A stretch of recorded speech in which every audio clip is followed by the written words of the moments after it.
So, next up, on stage. It sounds like a joke. It's like, Ruth, Briana, and 2 Sams walking to a bar. Samantha Ferris, Sam Smith, Ruth, Connell, and Briana, Buckmaster!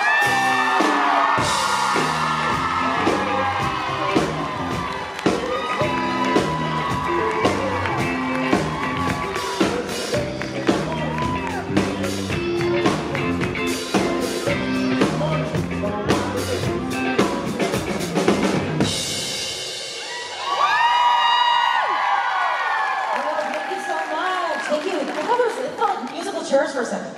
Why have we never done musical chairs?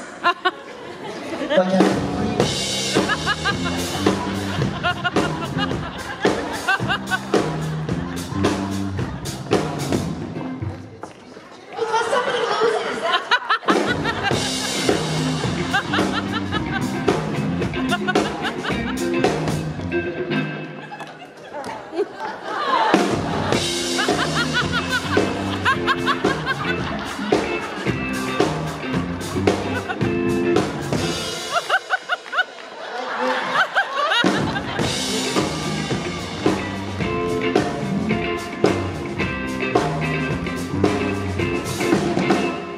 I like that, Ruth, you just weren't gonna move. You're in your I'm tired so much. I needed that.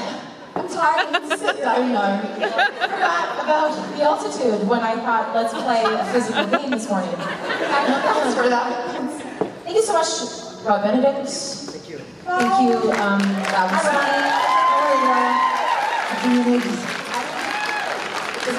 How was his panel? Hold on. Can Sam Smith talk? Go. Does this work? There we go. Yes. I just wanted to make sure the mic was working. You gotta really make sweet love to it. I can just yell. Yeah. Woo! Not after last night. My God, I lost my voice. How many of you guys were here last night? Wow, that's almost everyone. Good for you guys. These guys are done. Yeah, Denver. Why is it so bright? He wanted the house lights on. Is it just me? Why are the house lights Yeah, they down? have their lights halfway up. Yeah, Should we bring the house lights down for Nana and her eyes today? Can we bring the house lights down for a more intimate? Yes. I look cuter in the dark. Okay, all right, calm down. No, don't calm down. I warned Ruthie about you guys. She did. I warned her. I said they're a rowdy bunch of motherfuckers. I like it. Keep it up. But don't ask hard questions. And that's about all for me. Thank you so much. Okay, so this side first. What's your name? Where are you from? What do you want? Oh, you just talking amongst yourselves? Hi, I'm Kimbra. Where are you from, darling? New Orleans. Nice. Beats off.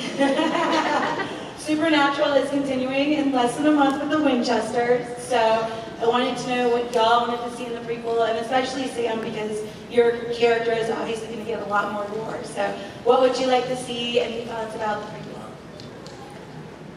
Which Sam? Which Sam? Yes, let's be specific. Samantha, listen. There we go. Yes. I think it's on YouTube. We said no hard questions. Join the shit out of this answer. I want to make sure she doesn't fuck it up. I just want to be in it, okay? I just want to be in it at some point. That's all I've got to say. I will not be in it, for anyone who's going to ask me. You will not be in it? Or a different version of you, is that it? No, the teenage version. Even younger. Have you seen her? What does she look like? She's great. Do you get the thumbs up, the thumbs down on who gets to play you? Wouldn't that be great? No. I want bigger boobs. I want this. Cute feet, little waists. You know, they cast Amy Gudick as a younger version of me, like back in season 4 or something. Right. And she did a great job. They cast her great. And then the newer one is like even younger. It's like very much she keeps getting older, but she actually keeps staying the same. I I've seen the preview, same as all of you guys, and I thought it looked great. I did have the benefit of reading the script, which was surprisingly, like, the way they, because I think I had a lot of, probably the same questions everyone else. I'm like, didn't we see that? Like, and they did a really good job. They did a really good job. Sam, your question's funny though, because one time, do you have any say in who plays you? I one time had a leg double, and I had no say, and she turned up and he needed a leg double for my left leg. And, Why? And how was your there leg? needed to be a hex bag sewn and blah blah blah. It never actually got shown. Oh, okay. It didn't actually show, but she did a tattoo. They cast someone with a tattoo on their left leg. It's like, well. I don't have one. Yeah, I did a series many years ago called Supernatural. It was called Bakers and Choosers, and it was all nudity all the time. It was like right when Showtime was getting really edgy, and I had to come up to the front door. I was younger too, a lot thinner, and I had to drop they do a shot from the back. Not lots of nudity, right? They're all in the shot. And I have to drop the trench coat because I'm hitting on this actor and I'm going to blackmail him because I know he's gay, because my name was Sandra Cassandra. And I just ate, slept, and screwed everything just to get a role. It's a great show. It was one of the best. Anyway, they go, okay, we're getting a body double to drop your trench coat from behind for the bottom of the stairs. And I was offended because I'm just hot. Like, you should see my ass. It doesn't look like it looks now. I mean, it's taking a run for the basement, and it's got a little bit of cheese on there. I had a great ass, and I'm like, why do you guys use my real ass? And they're like, hang on a second. So I show her, she's, gum snapping 22-year-old bikini model. I saw her ass, and I went, oh, definitely use her, but I'm taking full credit for it. Everybody, all my friends are like, how did you pull that off? I'm like, I was working out before. Nobody knows, it's not my. So if any of my friends, we got a lot of secrets this weekend, if any of my friends find out, I know it was you. 4 walls, guys, 4 walls. Yeah, that's right. Does that answer your question about the Winchesters? No way, shape, or form. And that's what we aim to do. Exactly. Oh, bless. What's your name? Where are you from? What do you want? Okay. My name is Sean. I'm here. I'm from Denver. And the question is for you, Queen of Hell. As someone who spent time in the bunker, I was wondering how you redecorated Hell. And if it was based on anything you had seen in the bunker. Well, I'll tell you what I didn't do, was I didn't have polystyrene staircases for me to walk around in my high heels. That was the actual set. I did all of that scene in Hell, finally standing on my tiptoes. I could put my heels down. You were in hell. In hell. Thank you. So I would have hard floors. I would have actual hard floors you could stand on. Polystyrene is styrofoam. The stairs were styrofoam, and she was wearing high heels. Did you get that? Thank you so much. That made no sense. We have scientists on this panel today. Science. They weren't saying anything. They were just like, okay. Scottish lady saying stuff. It's fine. It's fine. Just nod and smile if you understand what she's saying. Don't we really only ever answer like 50% of it? I know we mean to, but we get off on tangents, and at the end it's like, I really don't They answer. love it. They love it. I always finish my answer with, what was the question again? Exactly. Or Did I answer We're that also for just you? waking up. There's no oxygen in this room. bear with us. I'll tell you though, my tagline for what Rowena does in Hell is, she makes hell great again. Say no more. Thank you so much. Hello.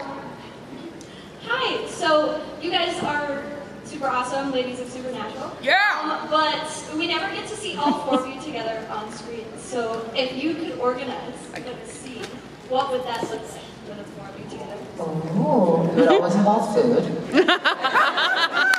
Let's be real. Pleasure first, always. I think the ladies on Supernatural deserve a spa day.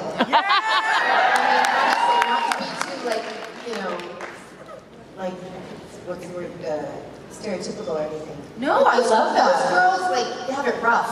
Yeah. Except for her. I come spa in hell and you could all come down.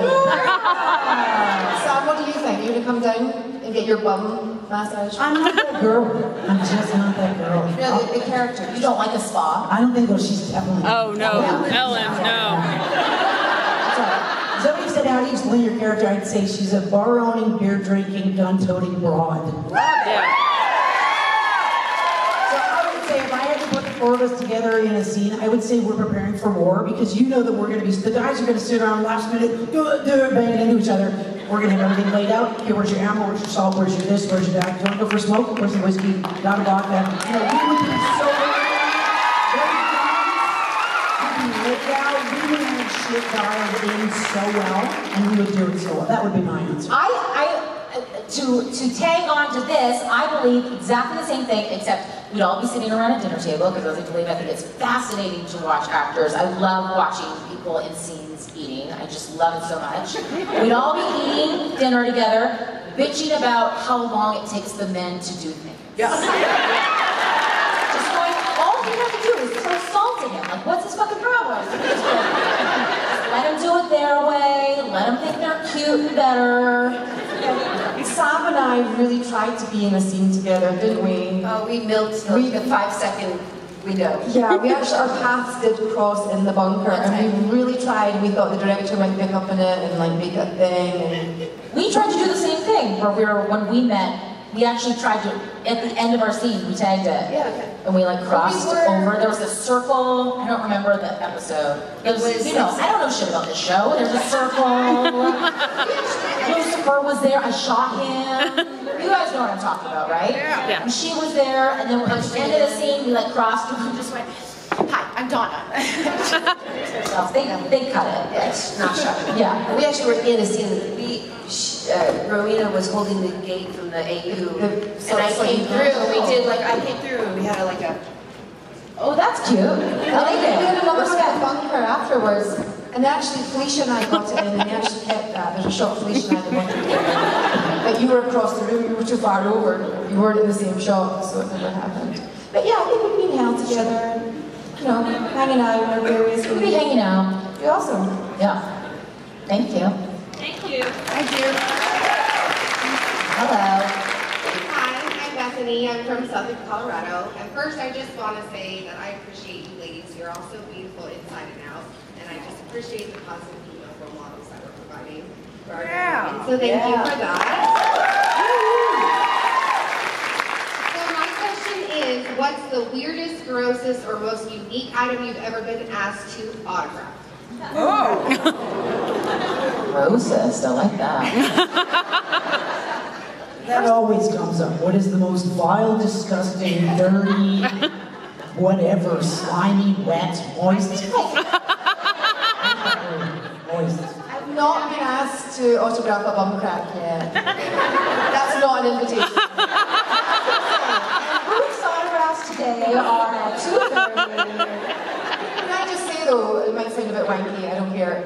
You're our role models. This fandom is fantastic. Your kindness and your support is unparalleled. Even more so than Star Trek or anything. I think so. You're our role models. the generosity that kills me. Like it's just jaw-dropping. And patience. You guys are patient. I fucking hate you. No.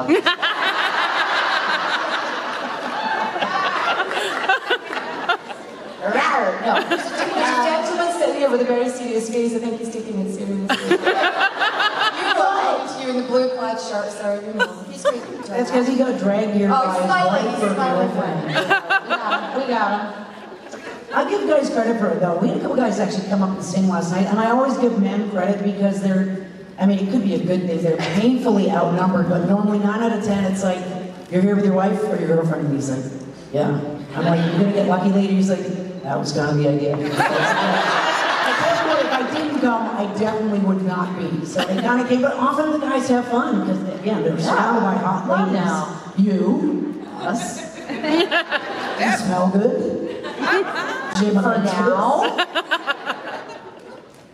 What was What's the question? Last question. There wasn't even a question. I think somebody once asked me to sign the shoe that they were wearing. Oh. And that was, I don't know, it was not gross. Was it warm and moist? Yeah. But also I'm just like, not sure, what the fuck do I care? Like, I don't give a shit. Yeah, I'll sign whatever. No bum cracks. Today. But yeah, we'll sign whatever. I haven't gotten anything gross. Some unique things, but. I get a bit nervous when people ask me to sign X bags. I'm like, you're not, like, I'm not cursing myself or something. I'm literally writing my name on this. That happened before. One time there was real stuff in it. I was like, ew. Yeah. Thank you. I signed a finger now. Oh, very small handwriting. Yeah, and I had to go down from the Sharpie. I'm like, I can't even get the first letter. I also had my face on a woman's in Vegas. Somebody put my face on her fingernail. I think she had like a character from the show on and it was a real, I took pictures of it. It's amazing some of the stuff that the fans come up with.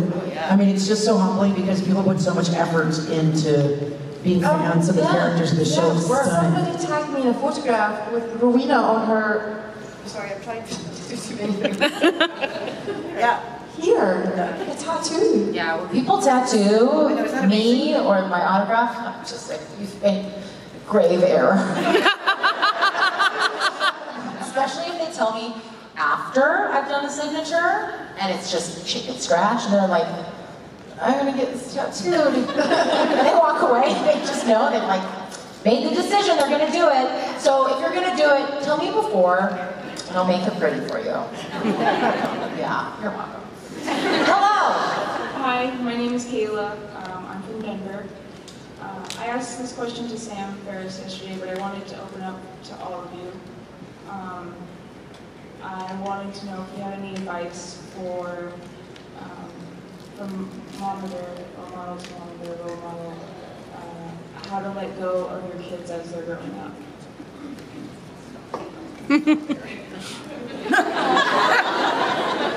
Do we have to? We were just actually having this conversation last night at dinner, a bunch of us. But my daughter's 8, and she is just at the age now where she's starting to individuate, which is exciting and so sad at the same time. And the strangest thing happened a couple weeks ago where she cut a bunch of her hair off. She had very, very long hair, and she just wanted, we always get her a trim before school starts, and she cut it off to her shoulders. And I had a very emotional reaction. And she didn't know what was happening because I was like at the hair salon with her, and I was very teary, and then afterwards I was hugging her nonstop, and she's like, okay, Mom, okay. But there's something with hair because you've had it for so long, and she's had long hair since she was probably 4. Well, I mean, she's been growing that head of hair since she was 3 or 4, and to cut it off, you're just like, you have to weirdly let that part of her go. I don't know, it was very emotional.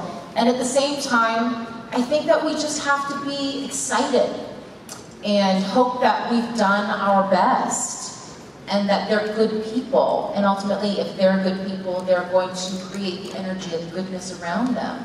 And I try to think of that as excitement and watching her become who she's meant to be, who she was born to be, which has so little to do with what I am or what I do for her. All I am is a space to hold her space so she can become who she is. And then you let them fly. That's it.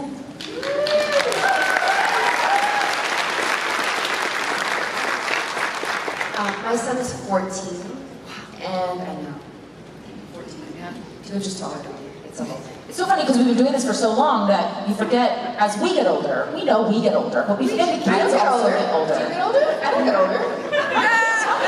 I get older and better, so. And I have moments of panic, like I have all his life. I'm like, there's only this many more years till he goes off to college, like, because that's what I do. And what I've noticed happening, we start high school, and they pull away. There's a lot of like, door shut, he's talking to his friends. And them pulling away and still managing to be fine without me, it's all of you who have children who are teenagers or grown know you've gone through this. It's nature's way. Like they're not sitting on your lap until the day they leave. Yeah. There's a natural pull and separation that helps you both. And it's of course like habit, and I don't like when he's not at home, and I don't want him to go far away in college, but he might. But I'll be prepared because it's not overnight. It's little by little by little. Can I get advice of Rowena? Yeah. Take him out the door.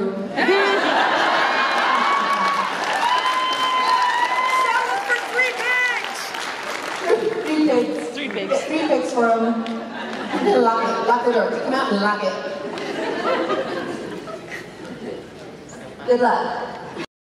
If you're a mama or if you are talking about your mom, but either way it's going to be okay. And what's more important is that you are okay and important and special, and whether you're on either side of that balance beam, you are who you are in this world, and that's all you have to do and all you have to be. And speaking of the daughter, like I just went home for 48 hours. Like they always come, if you love them, let them go, they come back, right? They keep coming back. And then it's going to be wonderful. It's going to be alright.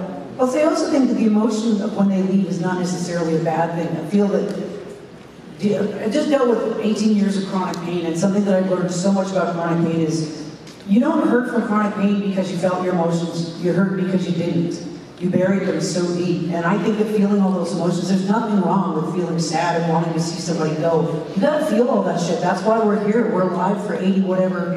You guys maybe a little longer. My family didn't live that long, so I'm not gonna say 80 for me. And I'm good with that. I have a problem with that. But you gotta feel all the emotions to be alive. And part of that is sadness, and part of that is grief, because the other side of that is joy and love and all that stuff. But feeling feelings is so much better than not feeling them at all. That's why we have addiction. That's why we have people in the streets. People are so hiding from their emotions. And it's normal, because it's painful as shit for sure. But I would say embrace those feelings, man. Sadness is a good thing. It says that you're alive, so for sure. That's my answer. I love that. I love what you just said. Yeah, that's true. Thank you. Hello. No, it's real dark. I'm already interrogated I think someone's leaning on the door, on the light switches. Sure, they were. Now we can reset. That is super dark. It's okay. There we go. Somewhere. It's like somebody resetting the air conditioning in the car, like, on, off. Hi, my name is Karen. I'm from Denver. My question to you guys is, you guys have a lot of women power up there, and especially with your characters in comparison to, how many of the characters of the guys do you think it would take to take all four of you guys on? Like with guns or physically or Anything. All of them. Or like mentally and emotionally, because really, for women are better. Yeah. Just all of it, because you guys have the physical power, you guys have the mama bear power. I don't want to fight, Jensen. I just like... I do.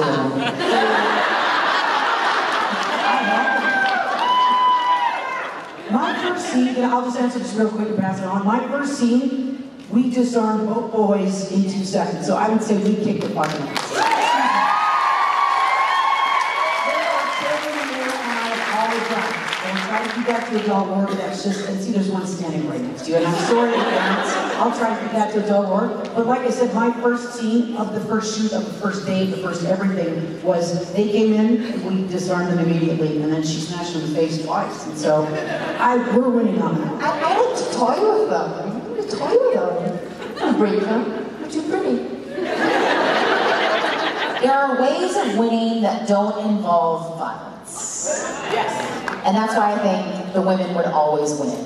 Because the men are taught and trained and ingrained to use physical power, because that's, centuries, decades, what they've been taught to do. But women have had to come up with other ways, other cunning ways to have power, have their power. So I think that would be, for me, through Donna, it would be to disarm people through kindness and comedy. I think for other people, for Rowena, it would be, as you said, is to kind of, you know, tickle them to death. Tickle them to death, yes. I think I would threaten to drown them and they would do what I say. You'd mom them to death? I would. Yep. Sit down, eat that sandwich. No! That's right. Wash your hands. This is just a little bit of a tangent. I've really been thinking this week about how anger is often seen as a masculine emotion, and men, when they feel anxious, sometimes show anger, and women, we actually show anxiety, and how there's, anyway, I don't really know where I'm going with this, but I've been thinking about it a lot this week. Do you know what I mean? Do you know what I mean? We all have anxiety, and we all have anger, and they're both valid, and they both can be healthy expressions of what's actually going on. It's when we try to, as Sam was saying, it's when you try to kind of mute them, they come out the wrong way, whichever way. So I don't really want to fight them. I really don't. I want to love them, love on them. That's okay. Thank you. Hello. My name is Julia. I'm from San Francisco, and I remember when I started watching Supernatural, I was barely a teen, and compared to everything else that we had streaming at the time, it was the first time that I saw a group of whiskey-drinking, stabby females who could curse and bring At the conventions or on the show? But I just wanted to ask you if now, knowing what you know about the show, the plot, if there's any aspect, memory that you have of it that you would want, for example, your children or any other teen girls to watch and take away from it, or any, scene that stuck with you as a female. From Supernatural? The bit where I take over hell. I actually think that was important for all the female fans to see a woman actually being charged there. Yeah. I think that was important. So I'm being funny, but also that's my answer. Anyone else? I like the bit where, in Hibby 911, where Jody was so worked up about having to pair with Donna because Jody was such she liked being a lone wolf, and Donna did not, and they were able to come to this kind of beautiful relational agreement where Jody decided, instead of stonewalling Donna, she was going to teach her everything. And I thought that was just such a beautiful thing. I think that we are such communal, a tribal society, humans, I mean, and that we do need each other, and we try to convince ourselves that we don't. And I always tell Valentina is that you can be a leader, but you don't have to be the leader. You can be a leader by encouraging other people to be leaders and showing them how they are leaders of themselves and can lead other people. And I think that was such a beautiful scene where Jody was just like, I can teach you some stuff if you want. I think we can do more of that. And I would say, and I'm only saying this because I know it's a question that I get the most, and it's the most memorable scene for me, is the death of, well, I'm not spoiling anything, right? You guys are spoiler from fucking season 2. Oh, was it season 2? No. 3? No. If you haven't seen it by now, Too bad. Yeah, exactly. If you never made it that far, then you're not really a Supernatural fan. But I would say my biggest scene is the death of my daughter and I'm very proud of that. And one of the things that I say a lot is, I get more comments from abroad, from everywhere in the world, of people saying, and I used to get people come in a line to get my autograph, and they were 10 people back and they start crying. And I got used to it, but I'm like, what are you guys crying at? And that scene, for some reason, I don't know why, it was some weird connection, I don't know, it was the lighting that day, whatever it was. I've had so many women and mother combinations come up to me and say thank you for that scene, because it reminded them how much they miss their family. I have people that haven't talked to their family in 40 years. See that scene, it makes me cry every time I get it. It was fantastic. Unbelievable scene. It was a great scene, and I don't know why it's not, we didn't do anything special, we're just two actors, but it hit so many people so hard, and I love That's the beautiful thing. Yeah, it was a perfect storm. Who was the director of that episode? Phil Streetchef. Yeah, well, he gets it. He also knows how to utilize women in this show. In a good way. In a good way, yeah. I think what you just said, though, is part and parcel to the entire show. Because if you look at it on paper, it's like these 2 points of mean creatures. It does not encompass the family and the way it connects to people. The small things, the small moments, the real moments that people can project their own feelings about their own family and friends onto it and realize how important it all is. so I think it makes total sense. Yeah. Yeah. And it's great to be able to give that to a family. It's like something that we do, I don't know if you guys know it, when you guys respond to a scene and it hits you hard, it hits us way harder than it hit you hard. Does that make sense? Like when you guys come up and say, this thing, I remembered it, I cried, whatever, we take that home and go, not only did I do my job, but I got a chance to really touch somebody else. And this fan base of this show was like no other show I've ever seen. And you guys are really, I won't say you're an emotional bunch, but I will say that you guys really get into the characters and it really hits you guys really. They are an emotional bunch. They are an emotional bunch. It's okay. Emotional creatures. Yes, we're loud. Now, do you know that women are 99.6% emotional, sorry, 96% emotionally driven? And men are like in the 20s or something like that. Because it goes back to caveman days. To keep our people, well, but I've seen it on a couple of whatever, surveys, whatever it is, because back in the old day when we were first cavemen, we had to keep the family together, we had to keep people alive. So we were built in with the emotions of taking care of family.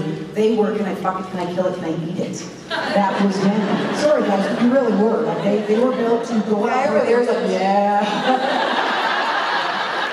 So, and there tend to be a lot of women here, so yes, it definitely is an emotionally charged crowd, but we come by it honestly, we're built that way. So, what about you, Sammy? What I was going to say was less specific than that, but something I've observed about all of the female characters in Supernatural is something I actually like to try to bring into my own life a little bit, which is the complete unapologetic standing in their own truth. Of what they need, what they want, what they think is right, what they need to do. And then the same way that the men on the show do, and we as women, I can speak about Mary, get reamed for it. And I'm like, every other Winchester just did everything I've done.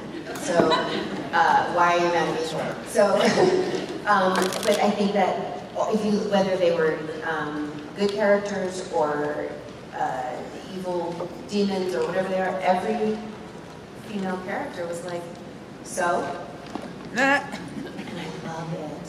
And then they get, but it's standing in your truth and not backing down from men or. It takes the most courage in life to do that, doesn't it? And they are written that way, and I love it. I love it. Yeah. Great question. Hello, Kellen. You're back for more, are you? Did you learn your lesson yesterday? Just kidding. He's sick of me already. That's good. Go ahead, honey. How many pets have you had, and what was your favorite pet? Great question. What did you Great ask? question. Did you hear it at the back? No, we didn't hear it in the front. He said, how many pets have you had and what was your favorite pet? Is that right? Well, that's like saying who's your favorite kid. I mean, everybody's got one, but they just don't say it out loud. I've had probably 8. I've had snakes, geckos, and cats, birds. I would say Kramer, my own first cat of my own, my firstborn. He lived until he was 18 years old, the love of my life. I still hear his nails on the floorboard of my house for some reason. That's mine. I grew up on a farm, and so we had lots. We had probably 5 cats and 2 dogs, but they're outdoor cats and dogs. We named them, but we didn't see them that often. They're always like sleeping in the barn or something. And then when I was a teenager, I had a cat named Sierra. She was gifted to me, though she didn't like me very much. And so she always slept with my brothers, but my brothers terrorized her a little bit. And so she just ended up not liking humans very much.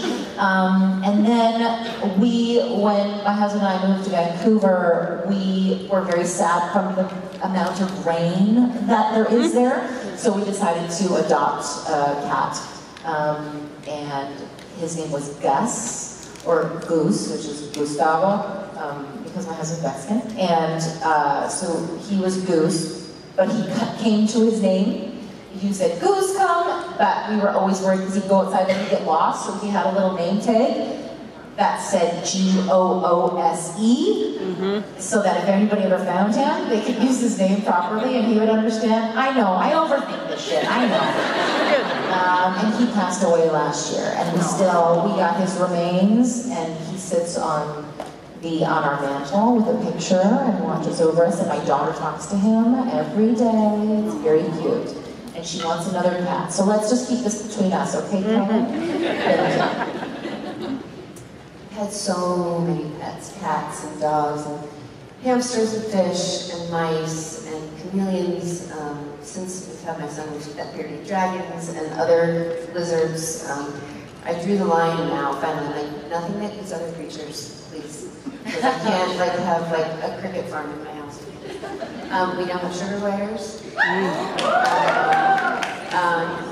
And 2 dogs. We were going to get another cat, but my husband's allergic. So I was like, no, more cats. But my favorite of all of them was my little dog, Stella. She lived till 16. She was a 3-pound Yorkie. And she went with it everywhere. And she and I could just like, I had a little purse, like a satchel. And she'd just hang, like sitting there with her feet out. And I take her to restaurants and stuff and like, go in. And she'd like, go in there. Feed her. She went on a plane. She went to like 10 countries. Oh. She was like my pocket pet, and she lived a long time. She clawed her way out of the 2nd-story window and had a head injury, and I think she had a little dementia. Yeah, oh my God. I think she would have. I don't know what happened. She clawed her way and landed on a brick stairway, but she was so light. She floated. Yeah, she had a concussion, but she didn't like break anything. But she was on painkillers, and I had to carry her around for what's it called? What's the horse tranquilizer? They gave her this one. Good to me. It was just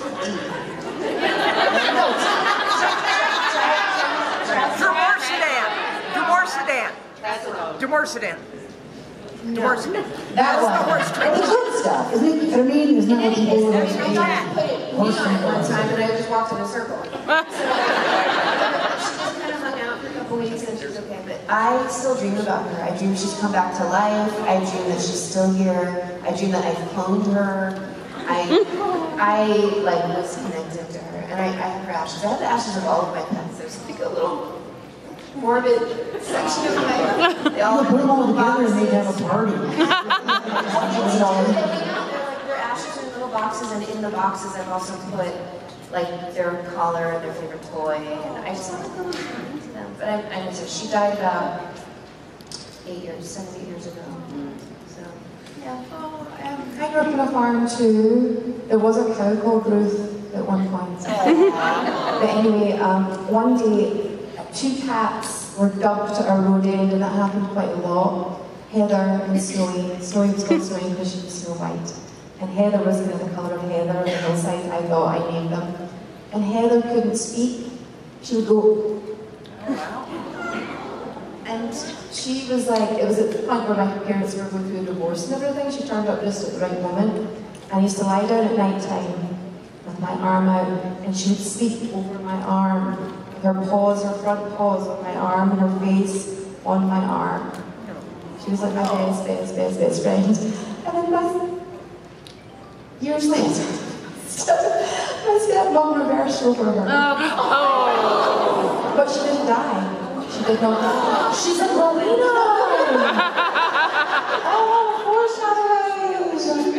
Cats are amazing, and Snowy at one point ran away and got caught in a trap, and its leg came back with only the outside of his leg, and we sewed it up at the vet's office, and she went around with 3 legs. Ages. Cats are amazing. Yeah, my sister's cat went missing for like 6 weeks and showed up like on someone's roof. Like 6 weeks. That's what they up to, right? Yeah, I do. Yeah. Do you have a pet?